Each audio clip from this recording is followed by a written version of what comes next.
October 15, 2024. A 20-year-old makes his debut for Argentina. And in that game, he slides a pass to Lionel Messi, who finishes it. 6-0 over Bolivia. An assist for the greatest player of all time on day one. Now here's what makes that pass more than a pass. The kid who made it is the son of Pablo Paz, a defender who played for Argentina at the 1998 World Cup. So in a single moment, you had two generations of the same family connected to the same shirt. The father who defended for Argentina. The son who just set up Messi. But that's not even the strangest part. Because this kid, Nico Paz, didn't start his career trying to be a playmaker. He started as a defender, trying to be his father. And afterward, Messi went out of his way to praise him publicly, saying he has an incredible mindset and understands the game perfectly. So this video isn't about who Nico Paz became. It's about who he chose to be, and which country he chose to belong to when he could have picked either one. Stick with me, because that choice is the whole story. Let's start with the detail almost nobody knows. Nico Paz began his career as a central defender. Think about why. His father, Pablo Paz, was a center back. 25 caps for Argentina. A World Cup in France, 1998. A silver medal at the Atlanta Olympics in 1996, sharing a dressing room with names like Simeone, Zanetti, and Crespo. That was the model the young Nico grew up copying. If your dad was a defender who reached the World Cup, then being a defender is what making it looks like. So Nico's starting point wasn't creativity. It was imitation. He tried to be his father. And here's why that matters. Nico wasn't even born in Argentina. He was born in Santa Cruz de Tenerife, in Spain. His mother is Spanish. He grew up in Spanish football. By every measure of geography and upbringing, this was a Spanish kid. But the dream he was chasing was Argentine. His father's dream. His father's position. His father's shirt. For the younger viewers who only know Nico Paz as this silky number 10 gliding through Serie A defenses, remember this.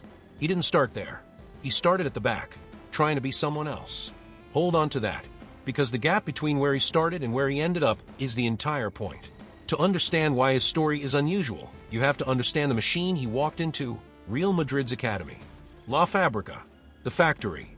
He joined it in 2016, before he was even a teenager, moving from Tenerife. And here's the thing about that academy, it doesn't just develop players. It re-engineers them. Coaches there look at a kid and ask a different question than most clubs. Not what is he now, but what could he become if we moved him? And that's exactly what happened to Nico. They looked at this defender and saw something the position was hiding. So they started moving him up the pitch, step by step. Defender, then center forward, then out to the wing, then finally into an attacking midfield role, a number 10. Each move peeled back a layer, and every layer revealed something his father, as a defender, never had. Vision, the ability to carry the ball through lines. An eye for the final pass, and for goal. This is the era of the positional experiment, where the best academies don't lock a kid into one job. They keep testing him until they find the version of him that's most dangerous. Nico Paz is a product of that philosophy. The same love of football that started him as a defender ended up producing something completely different. So how good did he actually get inside that system? Good enough to reach the very top of it. He made his debut for Real Madrid Castilla, the B team, in January 2022 at 17. Then, in November 2023, he got the call almost no academy kid gets, a first-team debut for Real Madrid in the Champions League, coming on for Federico Valverde at the Bernabeu. A few weeks later, on November 29th, he scored his first Champions League goal, the winner in a 4-2 result against Napoli. Let that sink in. A teenager scoring a winning goal in the Champions League for the biggest club in the world. And by the end of that season, Nico Paz was technically a La Liga and Champions League winner, part of Real Madrid's 2023-24 squad. But here's the surprise. At Real Madrid, being technically part of the squad isn't enough.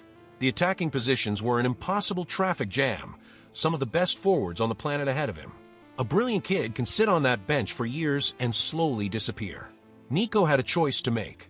Wait around at the Bernabeu and hope for scraps, or leave and actually play. And this is where his path starts to echo his father's, but in reverse.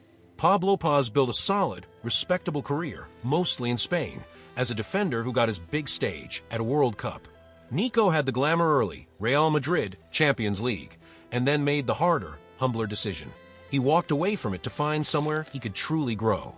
In August 2024, he signed for Como, a newly promoted Serie A club, for a reported fee of around 6 million euros. On paper, a step down. In reality, the best decision he ever made.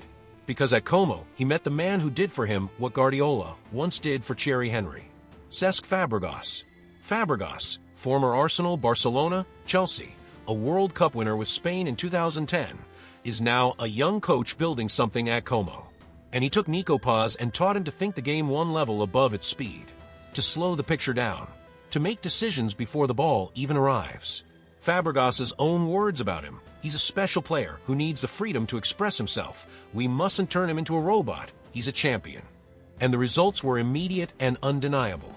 In his first Serie A season, Nico produced 6 goals and 9 assists, and was named the league's best under-23 player.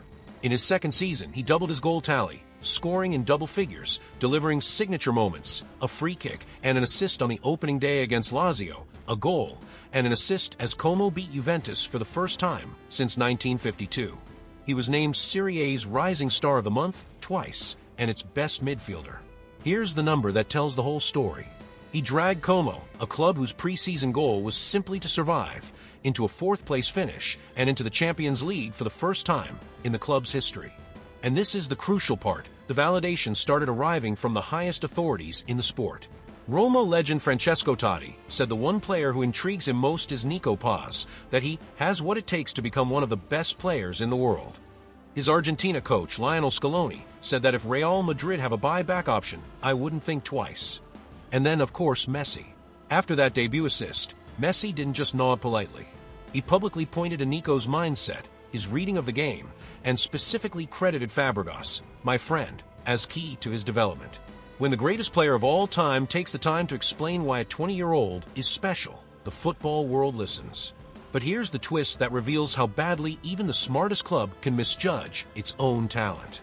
When Real Madrid sold Nico to Como, they inserted a buyback clause. The price to bring him back? Around 9 million euros. 9. Now watch what the market did to that number. Within a year, Como were reportedly turning down an offer of around 50 million euros from Tottenham. 50 million, and the club said no. So you had this absurd situation: Real Madrid, the club that raised him, holding the right to repurchase him for 9 million euros, a player the rest of football already valued at 5, 6, 7 times that.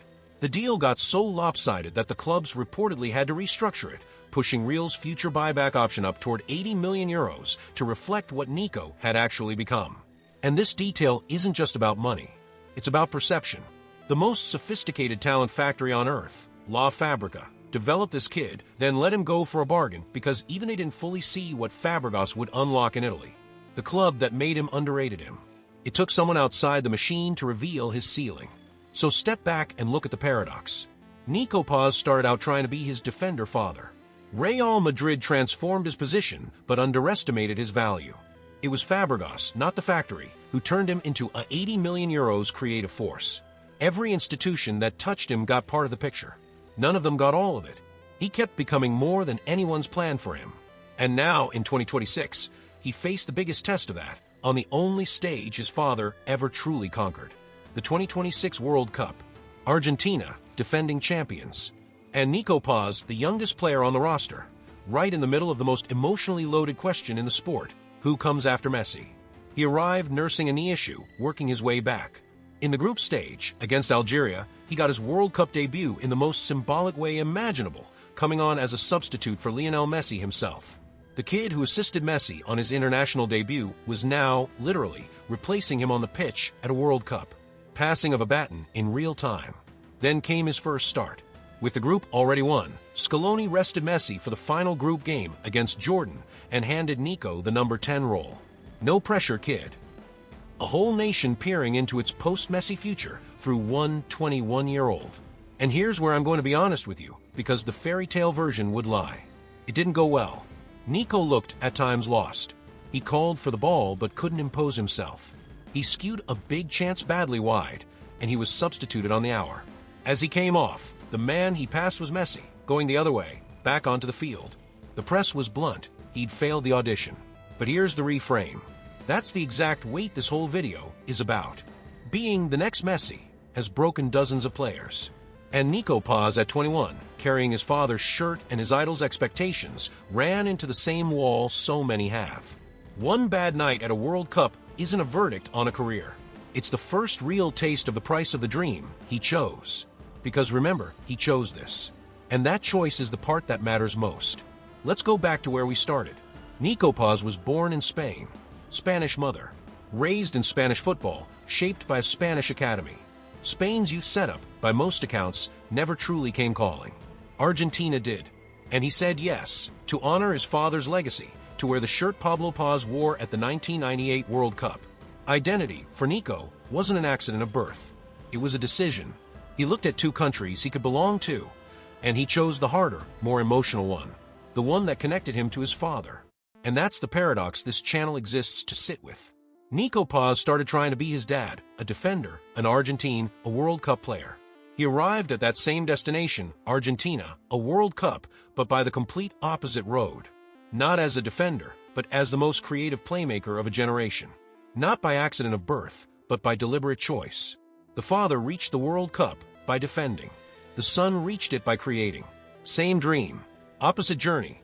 So here's the question I want to leave you with.